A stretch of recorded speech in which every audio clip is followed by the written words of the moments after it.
Oke guys, Assalamualaikum warahmatullahi wabarakatuh. Di kesempatan kali ini kita mau share tentang apa yang ada di bungkusan ini, teman-teman semua. Ya, kita akan langsung cermati saja.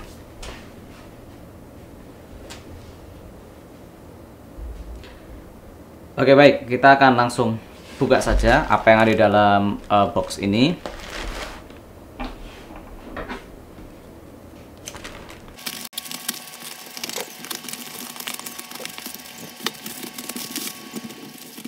Yes, teman-teman semua, ini adalah untuk Lumix G95 ya. Ini adalah Lumix G95 dari Panasonic ya.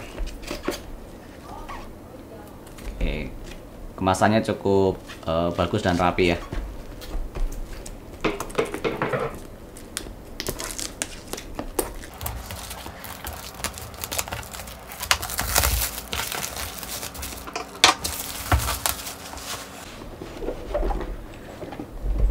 Oke, ini dia Lumix G95 DC G95M untuk kamera 4K ya, dan kemudian di dalamnya kita dapat apa saja, langsung saja kita buka. Oke.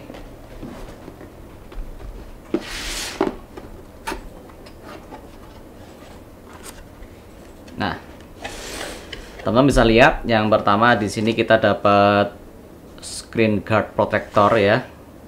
Ini for smartphone tapi bisa untuk pasang di kamera. Terus dapat baterai Lumix Panasonic baterai pack DMW BLC12E ya. Ini baterainya. Lalu dapat ini ada micro SD dari SanDisk, tapi sudah ada adapternya ya.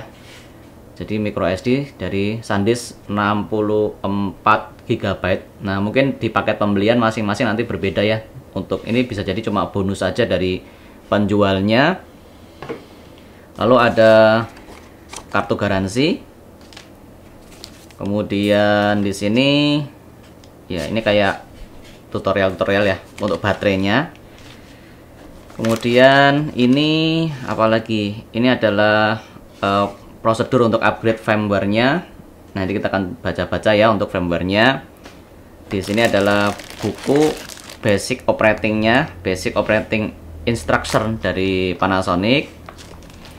Dan terus saja, sekarang kita akan coba buka langsung. Ya, ini seperti ini.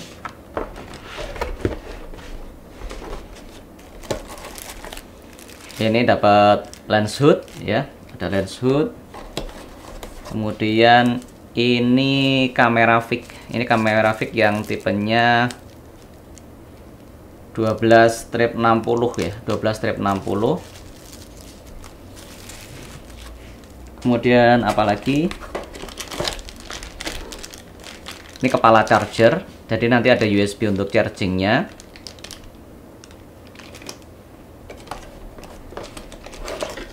Dapat kabel USB. Jadi kabel USB nanti ujungnya adalah USB Type C, kemudian di satunya adalah micro ya, micro USB.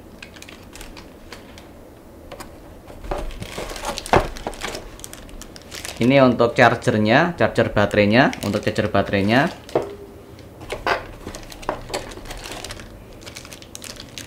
Ini kepala adaptornya, dapat kepala adaptornya. Ada baterai lagi, jadi dapat baterai dua ya, satu baterai cadangan dan baterai ini. Sudah habis. Kemudian ini tali gantungan, namanya apa ya, strap ya. Dan tentu saja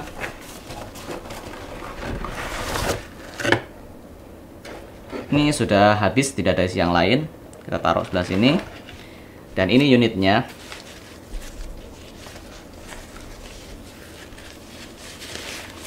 Tuh, 2, 3. Yes. Ini adalah kamera Panasonic G95 ya. Ini bodinya seperti ini dari sisi atas. Oke, dari sisi belakang. Ininya bisa dibuka. Oke, dan ini bisa diputar. Sehingga kalau untuk ngevlog sendiri seperti yang saya sekarang lakukan, insya Allah jauh-jauh lebih nyaman ya. Nah, ini putarannya cukup untuk melihat bisa ke depan. Oke. Nah, kemudian untuk fasilitasnya di bagian samping sini ada untuk memasukkan memory card. Kita akan coba buka. Dari mana bukanya? Yes. Ini ada untuk kolom memory card-nya ada di samping. Kelebihannya kalau kita nanti memakai ini tidak harus, kadang kan kalau di bawahnya kita udah pasang ke tripod, bongkarnya susah ya. Nah, ini dari sisi samping. Jadi untuk micro SD-nya dari samping. Memang kita pilih karena memang kita nyari yang kalau bisa ya jangan bongkar-bongkar tripodnya ya. Kita ngambil yang dari sisi sampingnya ini. Lalu di sebelah sini ini adalah untuk konektivitasnya ya. Untuk konektivitasnya terdapat ada colokan charger, sehingga kalau kita mau syuting dan sambil istilahnya sambil ngecas bisa di sini. Lalu kemudian ada untuk HDMI, kemudian ada remote, lalu ada untuk monitoring headphone ya. Ini insya Allah keren sekali dan fiturnya jauh lebih luar biasa ya, luar biasa. Dan mengapa memilih ini, dari saya menyimak review-review para YouTuber, ini bisa untuk continue shooting ya. Untuk continue shooting itu artinya sepanjang ini dipasang, baterainya oke. Ini untuk, jadi kan ada batas-batasan, kadang cuma bisa merekam selama sekian menit. Kalau ini tidak ada batasannya. Ibaratnya kalau baterai oke, kemudian ini nyala dengan baik, ya sehabisnya micro SD gitu kan. Nah, kalau mungkin di seri-seri yang lebih baru, yang lebih mahal, itu bisa 2 slot micro SD. Kita pasang dua-duanya bisa sampai lama sekali gitu kan.